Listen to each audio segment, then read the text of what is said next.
হে গৌরী প্রাণা ভক্তবৃন্দ, আজ আমার তৃণাদপিটি এখানে শেষ করিয়া একটি পালাবা লীলা শুরু করিব। সেটি হল বৃন্দাবন, কালী ও দমন।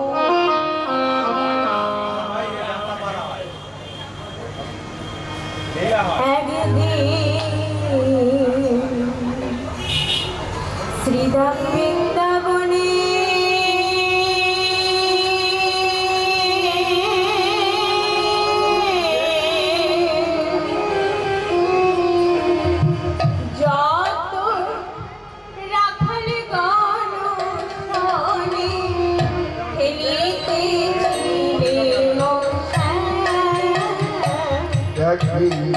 শ্রীরাম বৃন্দাবনে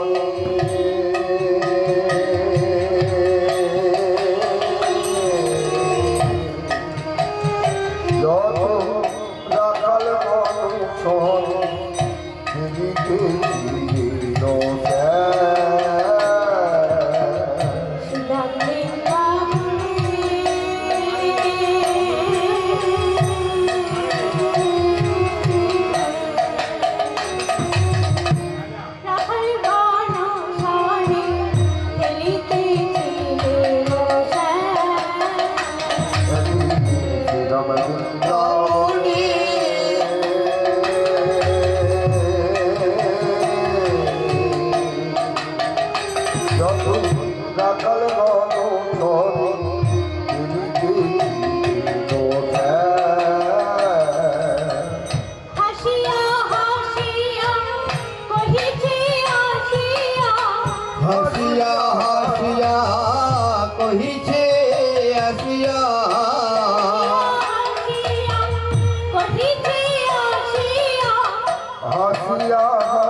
শ্রীধাম বৃন্দাবন, শ্রীধাম সুদাম দাম বসুদাম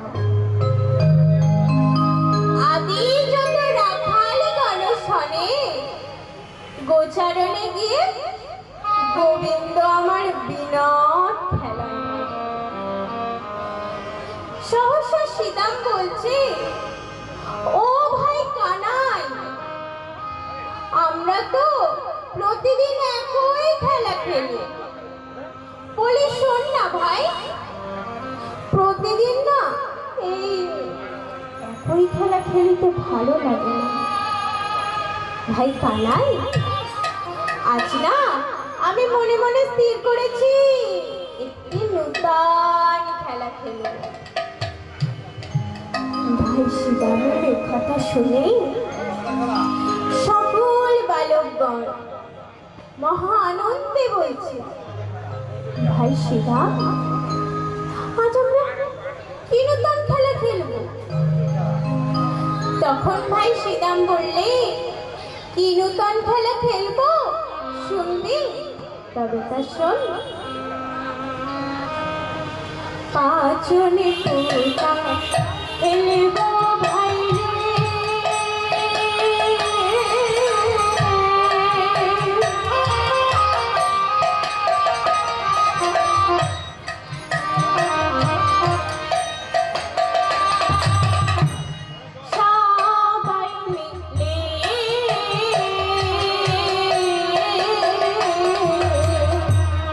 পাঁচজনি খেলা খেলব ভাই রে,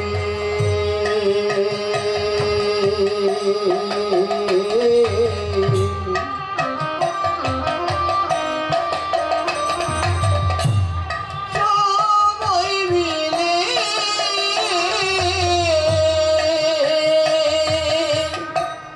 পাঁচনে পোতা খেলবো ভাই রে।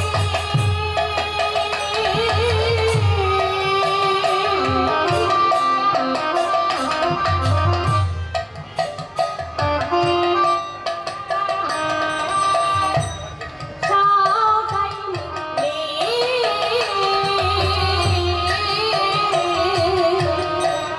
পাঁচজন পোতা খেলব ভাই রে,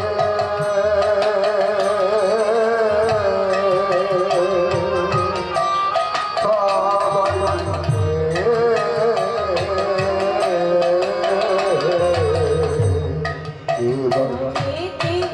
তে পাহাড়ে এই খেলাতে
বালকগণ মহা আনন্দে বলছে, ও ভাই সীতাম, বলি পাচন প্রতাপতি ঠিক কেমন খেলা আমাকে একটু বুঝিয়ে বল দেখি, আমরা তো কেউ এই খেলাটা বুঝতে পারছি না।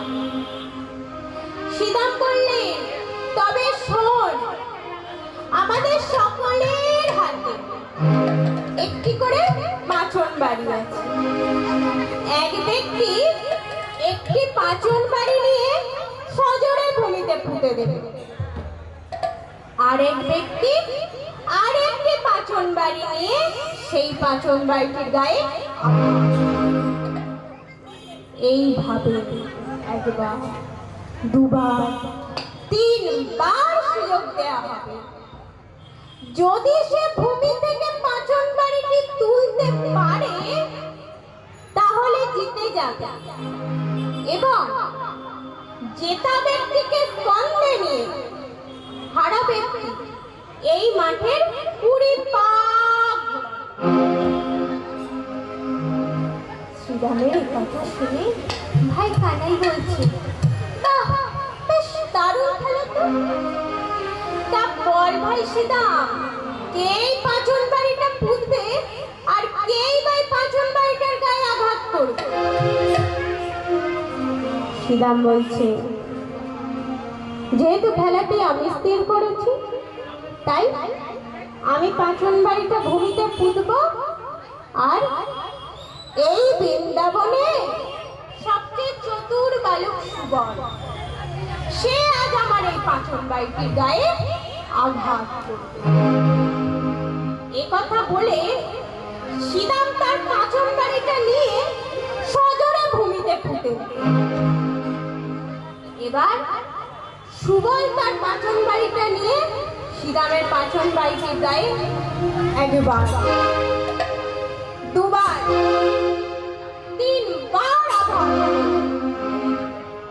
কিন্তু ভূমি থেকে তুলতে পারল না। সুবল মরে গেল। তাই ভাবখাতে কলম দিয়ে বলছে, স্কন্ধে উঠেছে শ্রীরাম, স্কন্ধে উঠেছে, স্কন্ধে উঠেছে শ্রীরাম, স্কন্ধে উঠেছে, স্কন্ধে উঠেছে শ্রীরাম, স্কন্ধে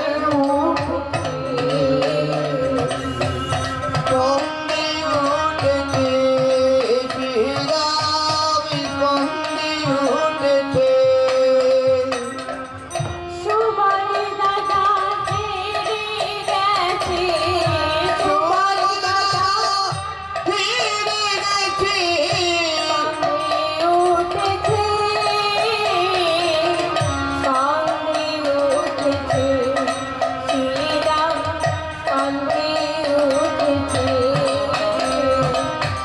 সুবল দাদা হেরে গেছে, সুবল দাদা হেরে গেছে, স্কন্ধে উঠেছে শ্রীরাম, স্কন্ধে উঠেছে শ্রীরাম, স্কন্ধে উঠেছে।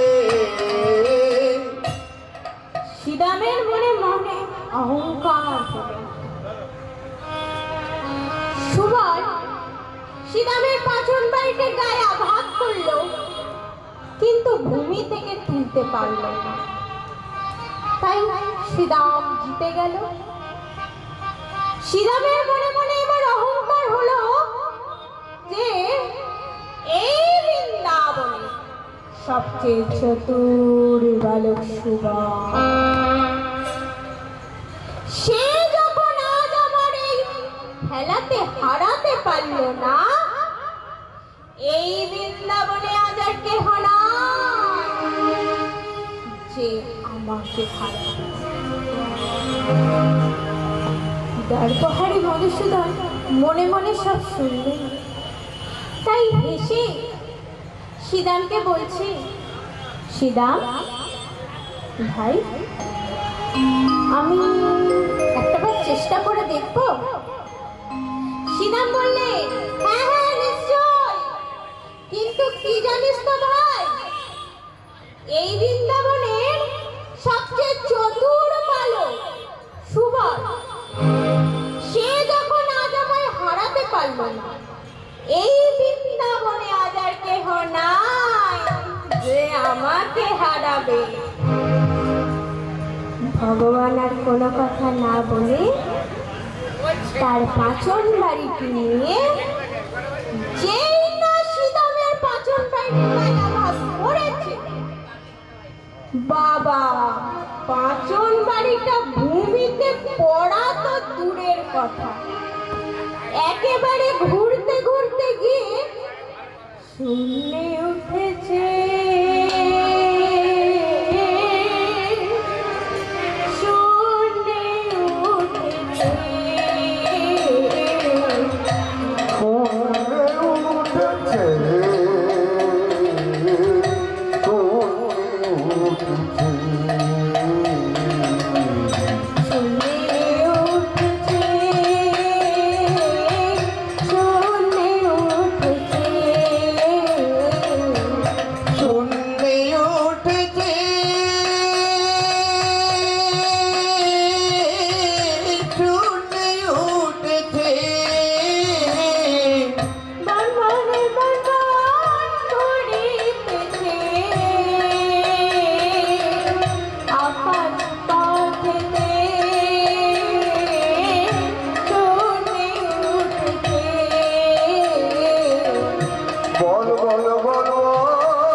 ভগবানের মান, দুনিয়ার কানাই যেই না তার পাচন বাড়িটি নিয়ে শ্রীদামের পাচন বাড়িটির গায়ে আঘাত, পাচন বাড়িটা ভূমিতে পড়া তো দূরের কথা, একেবারে ঘুরতে ঘুরতে গিয়ে শূন্যে উঠেছে। আর সেই পাচন বাড়িকে লক্ষ্য করতে করতে সকল বালকগণ ছুটে চলেছে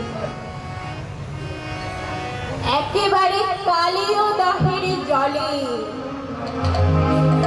পাচনটি পড়ে ভাসতে লাগলো। বালকগণ ছুটতে ছুটতে পিপাসায় কাতর হইল। তাই এক রাখাল বালক বলে উঠলে, আয় ভাই আয়, আজ আমরা এই কালিয়া দাহের জল পান করে আমাদের তৃষ্ণা মেটাই।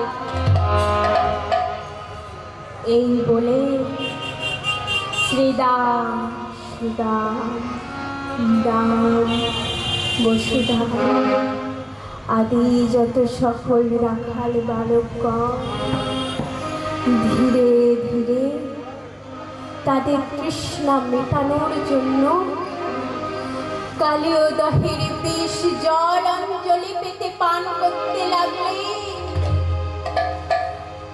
এবং একে একে পান করার পর বিষের জ্বালায় ছটফট করতে করতে কানায় কানায় বলতে বলতে সেই কালীয় দহের তীরে ধীরে ধীরে সকল রাখালগণ মারা গেলেন।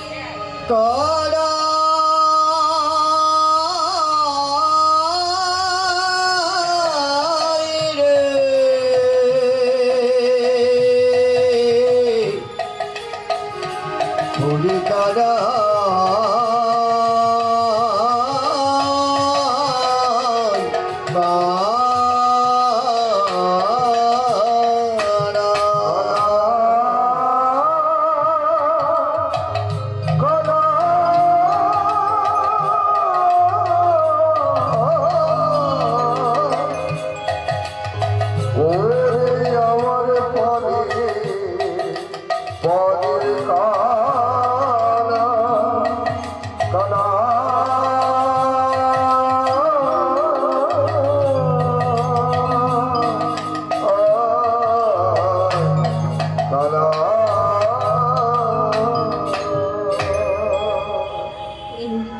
দহে এত বৃষ্টি,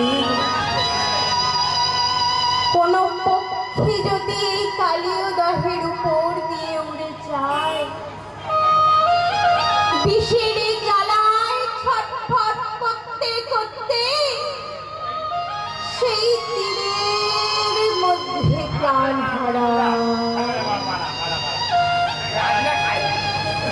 এই কালীয় দহে এত বিষ যে প্রায় 6 ক্রোশ অবধি কোনো বৃক্ষ জীবিত না, কেবলমাত্র একটি বৃক্ষ জীবিত আছে, তমাল বৃক্ষ। গরুর পক্ষী যখন সুধা পান করে ফিরছিল, বাবা পক্ষী জাতি কিছু খেলে আজীবন করা, সেই তমাল বৃক্ষের ডালে বসে তার এই সুধাময় বদনটি ঘষেছিল। তাই সুধাময় বদন হতে সুধাময় বৃক্ষ হয়ে গেছে। এই কালিয়া দহে এত বিষ কেন?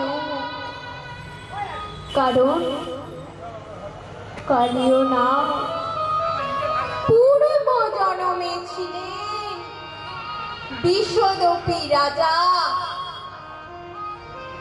রাজার জননী ছিলেন পরম পবিত্রা হরিভক্তি, আর রাজা ছিলেন শাক্ত, অর্থাৎ শক্তির উপাসক। রাজা হবার কিছুদিন পর বিশ্বদপী একদিন মনে মনে ভাবলেন, আমি রাজা হয়ে মা ভবতারিণীর পূজা সেবা করি, আর আমার মা যে কিনা ওই গোবিন্দের সেবা পূজা করে, যার সেবা পূজা করলে কেবল মাত্র দুঃখ কষ্ট ছাড়া কিছুই পাওয়া যায় না। তাই মোহের বশবর্তী হয়ে একদিন রাজা মাকে বললেন, মা মা তুমি আর ওই হরির পূজা সেবা করো না মা, তুমি মা ভবতারিণীর পূজা সেবা করো, তিনি মঙ্গলময়, তিনি না দয়াময়, তার কৃপা অপরিসীম। মা দুই কর্ণে কর চাপা দিয়ে বলছে, ছি ছি বাবা, অমন কথা বলতে নাই। কেন জানিস? আমি হরি ভজি পারো তারে।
মায়ায় হয়ে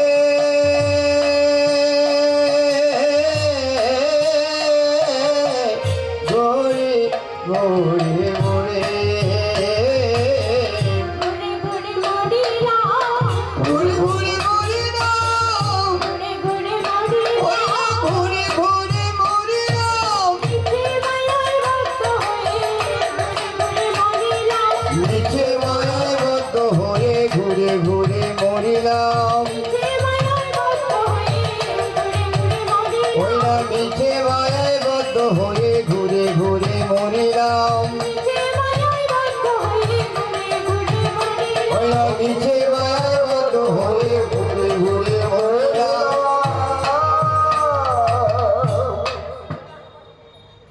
মা দুই কর্ণে হাত চাপা দিয়ে বলছি, অমন কথা বলতে নাই। আমি আমি সেই বাল্যকাল হতে গোবিন্দের সেবা পূজা করে আসছি। তিনি মঙ্গলময়, তিনি দয়াময়, তার কৃপা অপরিসীম। আর বাবা, তুই যে আমায় মা ভবতারিণীর পূজা সেবা করতে বলছিস, ওরে মেয়েদের তো, অর্থাৎ বিবাহিত মেয়েদের ভগবান হয় তার স্বামী, আর মা ভবতারিণীর স্বামী ভোলানাথ। তিনি দিন রাত শ্মশানে বসে গোবিন্দের সেবায় মত্ত থাকেন। ওরে বাবা, তুই যে আমার মা ভবতারিণীর পূজা সেবা করতে বলছিস।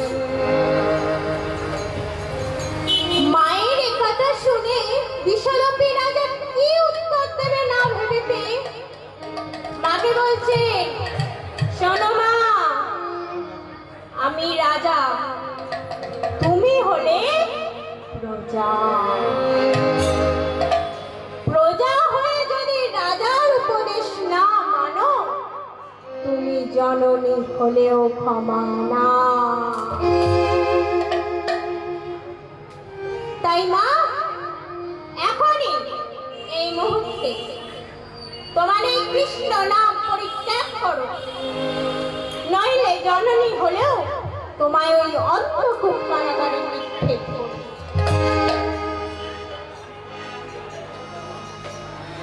মা কোনো কথায় কান দিলেন না। বিশ্বরূপী রাজা চলে গেল। মা প্রতিদিনের ন্যায় সেদিনও তিনি তার কৃষ্ণকে সেবা দিতে লাগলেন। ছোট্ট একটি কৃষ্ণ, তার পাশে কোনো রাধারানী নাই, নাম তার রূপকুমার। মা তাকে প্রতিদিন পূজা সেবা দেন। কিভাবে জানে? শুনুন। তুলসিয়া গঙ্গার জলে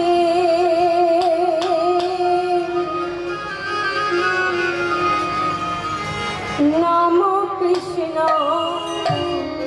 নাম বলে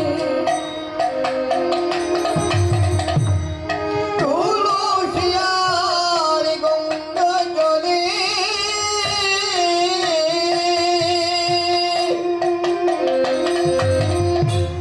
নাম কৃষ্ণ নাম বলে তুলসিয়া গঙ্গার জলে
নয়ন ধারার বিরাম আরে নয়ন